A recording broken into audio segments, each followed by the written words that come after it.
Hi, everybody. This is Silvio Canto in Dallas, Texas, on Wednesday, January the 22nd, and welcome to our commentary. Well, a couple of topics today, but I did want to begin by pointing out a post that I have over at the American Thinker today, and it's about Liz Cheney, or Liz Cheney. Lynn is her mother, I guess. Yeah, Liz Cheney, and it's about really her almost incredible position of criticizing President Bush after she got, or President Trump, after she got a pardon from President Biden.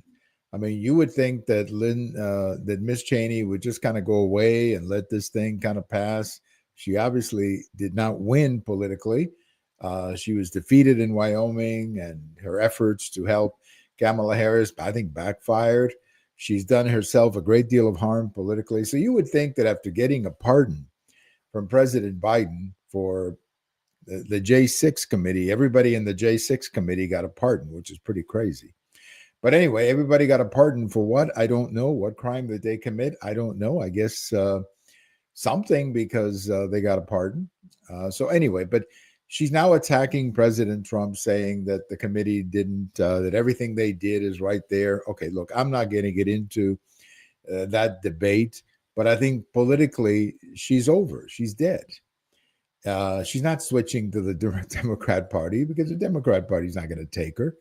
And she's obviously dead as far as, especially the Wyoming Republican Party. So you would think the best thing she would do after getting a pardon from President Biden over J6 or January the 6th or the committee, you would think the best thing she would do is just kind of go away for a while, just kind of disappear, go wherever you're going to go and just kind of disappear for a while and, just forget about it. You lost. But she keeps on fighting President Trump. Almost, it's crazy after a while. So look, as I say in my post, no one defended her father, Vice President Cheney, more than I did. Nobody stood up for Vice President Cheney more when they were saying horrible things about him. In fact, most of the people that she's hanging around with, many of the Democrats that she was in that committee with, were absolute critics of her father and said some awful things about her father. And yet now she's hanging around with them. That's, I guess, where she wants to be. Look, I don't care. Good luck to her. But I think the rest of us, honestly, I wish she would just go away and take her pardon and just move on. And if she doesn't think she should have gotten a pardon, then she should say so. She should come out, refuse the pardon, and say, I'll take my chances in front of a courtroom. She should say that and at least be honest about it. But anyway, so I think my recommendation to Miss Cheney is just to go away and let this thing pass. It's over. It's over. And just go away and enjoy your pardon. Because, well, whatever. You've earned it, I guess. So go take it and enjoy it for the rest of your life. And by the way, say hello to your father, who I still admire a great deal.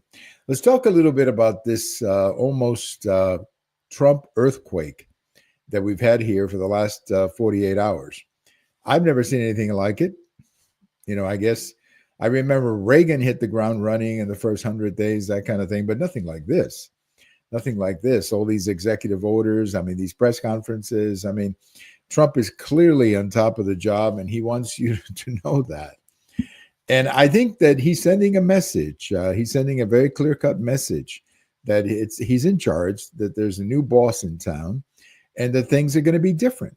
And that's the message that he's sending.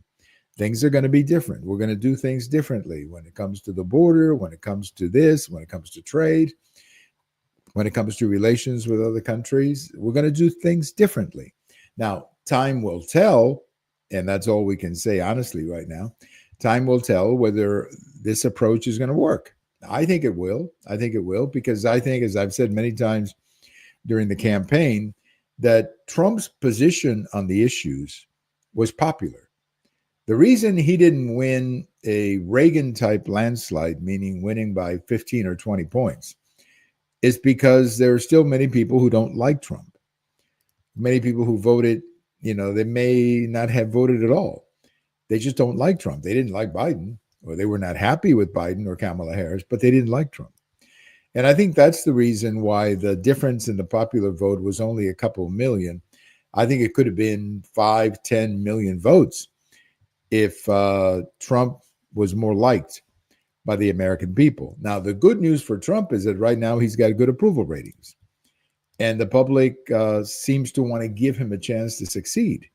But he's hit the ground running. He is coming at you very hard.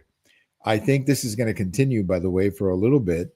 The big challenge right now, of course, he's got to get this cabinet confirmed. It looks like he will, but I don't know. It may take a few days longer than I wish it would. Look, I have on another score, I have a real problem with holding up cabinet confirmations, unless there is something very, very dramatically wrong with the candidate, unless there's a real problem, something that simply you cannot vote for this person over conscience, something very, very bad. I think the president ought to get the cabinet he gets. Obviously, we don't expect a lot of Democrats to like President Trump's nominees. Just like, many of us did not like President Biden's nominees or President Obama's or whatever. But I think there is an understanding in this town or in this country that whoever wins the election should get the cabinet that they want, and let the cabinet member prove it out himself or herself. If there are issues that come up later, well, you can fire or resign. They can fire or resign. But I think for the moment, it's in the best interest of not just the Trump administration, but the country to have a cabinet in place as soon as possible. Now, Senator Rubio is in, and I believe the Secretary of Treasury is going to be coming very fast, and the Director of the CIA is coming very fast. So those, they may happen today or tomorrow, but the whole team should be in place by the end of this week, unless, as I say, unless there's an ethical problem or something really, really bad that, stops the candidate from becoming a member of the cabinet. But I just don't think they should be held up because some people don't like them. Well, it's not your choice. If you're a Democrat, you lost the election. You don't get to pick the cabinet, much the same way that many of us didn't like Alejandro Mayorkas, for example, for Homeland Security.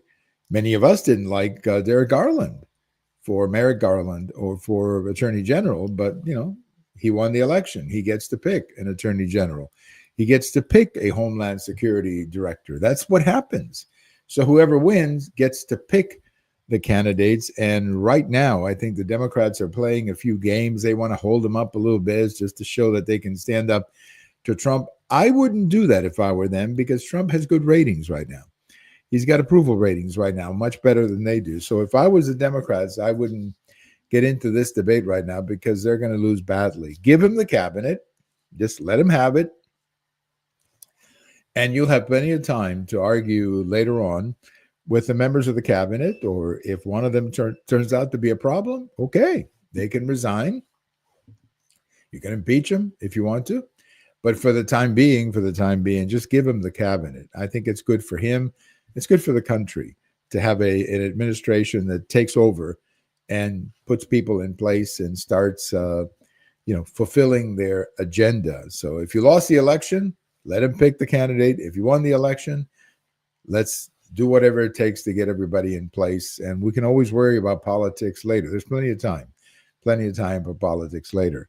Well, one of the most divisive issues that I think we will see for quite some time, and I think it's just going to get more divisive as time happens, is this whole question of birth, citizenship by birth, the whole idea that if you're born here, you're automatically a citizen. Now, of course, it's all based on the 14th Amendment that had nothing to do with immigration.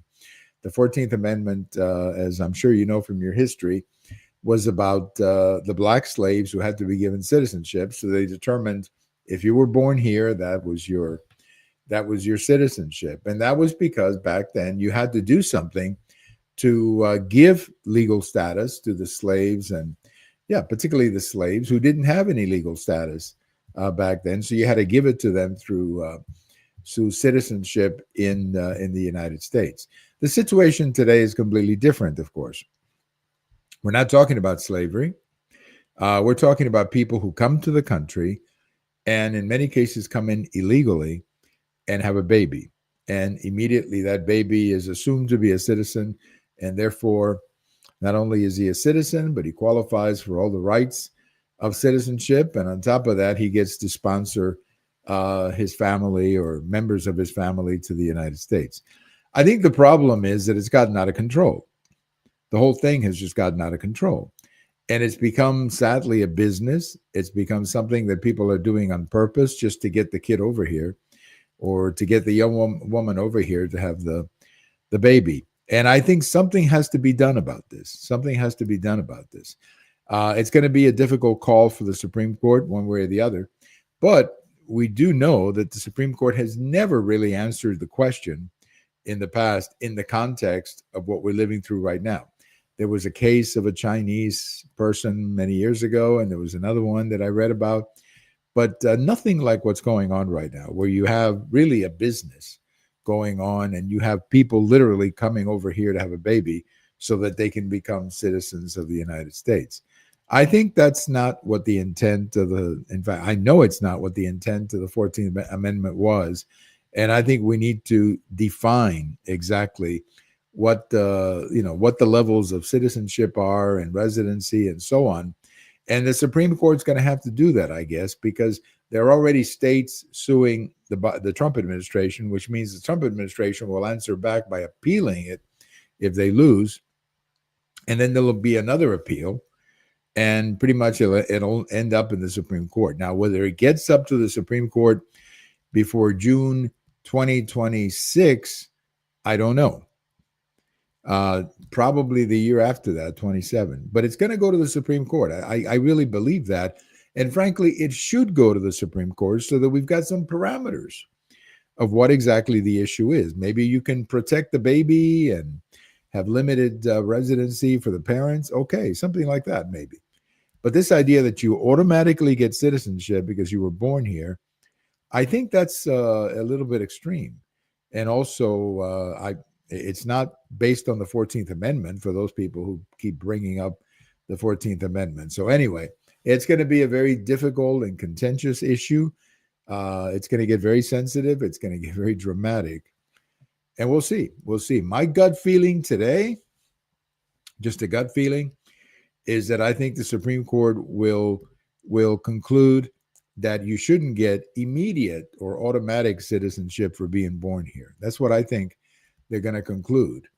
But I've been wrong before. Maybe I'll be wrong again. But that's my sense, that if it gets to this particular Supreme Court, that's what they're going to decide, that there is no automatic citizenship just because they brought you over here. Well, we will see. We're going to have a lot of time to debate it. I'm pretty sure of that. Have a great day, everybody. This is Silvio Canto in Dallas, and we will talk to you later. Bye-bye, everybody.